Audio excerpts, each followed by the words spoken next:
Hey friends, welcome to Positive Power with Michele Dionne. Thanks for tuning in for episode 7. Lots of stuff going on in the world. Lots of positive things, lots of negative things. We've really got a lot going on. So at this time, it's even more important that you as an individual decide what you want to expose yourself to regarding if it's positive or it's negative, and what emotions you want to draw out of yourself. You know, you can get caught up in a whole bunch of things that are going on in the world that we can't change any of.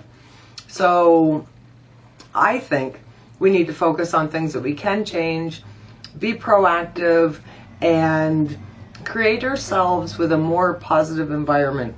If there's ever a time that we needed to do that, now is the time. So start frequenting positive websites. Start frequenting, easy for me to say, hey, websites that have lots of positive news, lots of good news. I went to, actually, the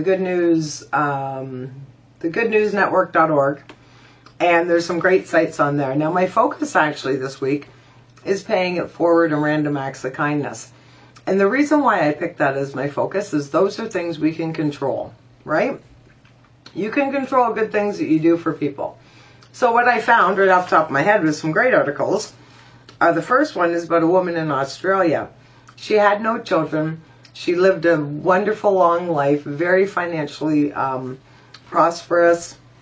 And she was well known for her generosity. And she passed away within the last 6 months or so. And she decided to leave her home and her belongings to the homeless children in Australia. She'd always been very generous, donating to them all the time. But in her will, she left everything to them. So her home and her belongings were auctioned off. They came in at over $4 million that's going to help the homeless children. What a wonderful ripple effect that is, hey? That's a lot of money. Think of the stuff that they can do. Think of the pressure that takes off the people who have to get donations for the homeless children. It's a wonderful story. Another great story, and this one's a little closer to home. This one's in New York. There's a woman that every year, she, like a lot of people do, she gives toys to the New York City Department of Homeless Services. So it goes to the kids, right?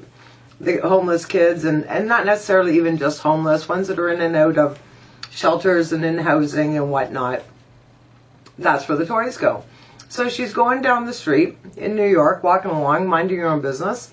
She notices a toy store with a going out of business sale. So she goes in and starts wheeling and dealing with the liquidator, buys the whole store. Can you believe that? How awesome is that? So she buys the whole store. She gets a great deal. I'm sure the person who is selling it, whether it be a liquidator or the actual owner, were probably thrilled to have one quick transaction and be done with it. Because it's pretty emotional when you're closing something like that down. Times are tough, right? It's hard to compete with all the Walmarts out there. So what a wonderful thing that this woman did. You know, helping, same thing. Helping the homeless children, helping that business, you know, close that chapter, and doing a total random act of kindness. Now, don't think to yourself, I can't do that because these are big ticket items. No. Don't think that. I want you to think to yourself, hey, there's so much I can do that I can control. And that's actually the truth of the matter. So I went on randomactsofkindness.org and I came up with a whole bunch of things that you could do to make yourself feel good and to make somebody else feel good. The first thing, when you go for a coffee, buy a coffee for the person behind you. Next thing, compliment 3 people, and don't lie to them. That's not what I'm saying. Truly compliment them. Do you like my shirt? When you run into me, tell me. Do you like, you see all these girls with all these groovy hair colors now. When I see a girl and she's got awesome pink hair or whatever it is that she has, I don't care if I know her or not. I tell her, I love your hair. That looks great. Another one, send positive text messages. I happen to do that one a lot. Where it's totally random, totally spontaneous, and I'll I handpick the people that I send it to, because the messages are always different, right? Sometimes they're more geared to women. Sometimes they're more general. Whatever I'm inspired to do. But I'll tell you, somebody always gets back to me and says, you have no idea how much I needed that today.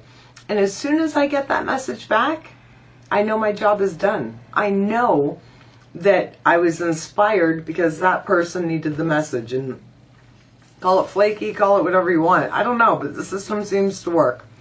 So try that. When you're inspired, even if it's just a smiley face, even if it's just a peace sign, even if it's, I don't know, whatever. Because with these high-tech phones, it's amazing what they have pictures of these days. But definitely think about doing that. Another one, post inspirational post-its. Lots of people do that. I've been doing that for years. I love doing that. And I like doing it in public bathrooms. That's my thing. I write them down in advance. And then when I'm in there, I'll post it on the back of the door, back of the toilet, whatever, somewhere where it's a little private. But they get the message. And the message is for the person that read it. And you know what? Maybe they read it, they scrunch it up and throw it in the garbage. Maybe they fold it up and put it in their pocket so that a little later they can remember again how awesome they are. Surprise neighbors or friends with baked goods. Now, you don't have to be Betty Crocker to be able to do this, or Martha Stewart, because I am neither of those girls, I'll have you know. But I can take a box, and I can add an egg and water, and I can make some stuff, and it generally tastes pretty good.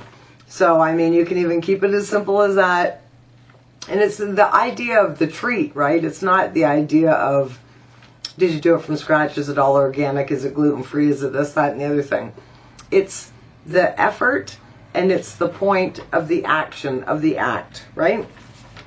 So do that. Here's a good one, I thought. Leave unused coupons next to the item in the grocery store. It's a good idea, eh? So if you come across a coupon, it's a really good deal. So say like $1 off something, and it's something you never use. Take it with you when you go to the grocery store. Just leave it right there. And then whoever does buy it gets the $1 off. I thought that was a great idea. And one last one. Write a positive message with a wet dry marker on a public mirror. And I mean, obviously, if you're going to do something like that, it's going to be something simple. You're awesome. You're amazing. You're whatever. Whatever you think of, whatever you're inspired to do. And then you're not damaging it because it comes right off.